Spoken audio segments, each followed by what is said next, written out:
बिस्मिल्लाहिर्रहमानिर्रहीम। अस्सलाम वालेकुम। उम्मीद है सब दोस्त खैरियत से होंगे, खुश होंगे, मज़े में होंगे। छिपकली एक इंतहाई कराहत अंगेज़ चीज़ है जो कि इंसानी जान के लिए भी नुकसानदेह है। छिपकली अगर बर्तन में गिर जाए तो वो बर्तन मकरूह हो जाता है और बर्तन अच्छे से धोना लाजमी हो जाता है। जैसे इंसान सोने के लिए लेटता है तो कमरे में कोई ना कोई छिपकली नजर आ जाती है। अगर खिड़की से पर्दा पीछे करें तो पर्दे के पीछे से छिपकली निकल आती है। वॉशरूम जाएं तो वहां छिपकली नजर आ जाती है। खास तौर पर खवातीन और बच्चों की तो छिपकली से जान जाती है। छिपकली भगाने के लिए जो मार्केट में स्प्रे मिलते हैं वो इंतहाई जहरीले होते हैं और इंसानी सेहत के लिए इंतहाई मुज़िर भी। अक्सर लोग इसकी बदबू बर्दाश्त नहीं कर पाते और उनकी आंखों में और गले में जलन शुरू हो जाती है।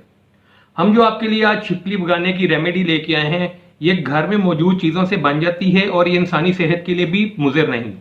इसमें टोटल 4 इंग्रेडिएंट इस्तेमाल होंगे।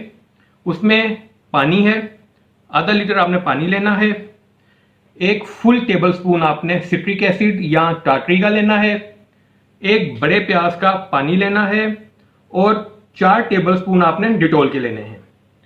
ये मैंने आधा लीटर पानी लिया है। ये एक कंप्लीट टेबल स्पून भर के सिट्रिक एसिड है या टाटरी, इसको मैं इसमें ऐड कर रहा हूं। इसके बाद एक बड़े प्याज का पानी वो मैं इसमें ऐड करूंगा और 4 टेबल स्पून डिटॉल ऐड करूंगा।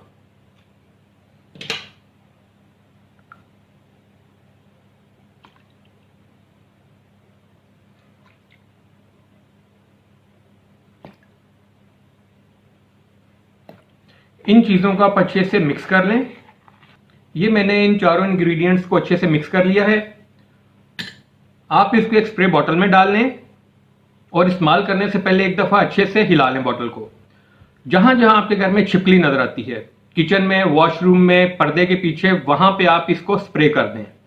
इस पानी की स्मेल से छिपकली वहां से भाग जाएगी और दोबारा नजर नहीं आएगी। 2-3 दिन गुजरने के बाद इस स्प्रे की स्मेल थोड़ी तेज हो जाएगी और ये मजीद इफेक्टिव हो जाएगी, जिसकी वजह से छिपकलियां ज्यादा अरसे तक उस जगह से दूर रहेंगी। ये एक इंतहाई आसान और ऐसी रेमेडी है जो कि सेहत के लिए बिल्कुल भी नुकसानदेह नहीं। आप इसको ट्राई करें, यकीनन आप इसको फायदेमंद पाएंगे। अगर आपको ये रेमेडी पसंद आती है तो इस चैनल को लाइक और सब्सक्राइब जरूर करें और सब्सक्राइब के साथ जो बेल आइकन है उसे जरूर प्रेस करें। खुश रहें, आबाद रहें, दुआओं में याद रखें। अल्लाह निगहबान।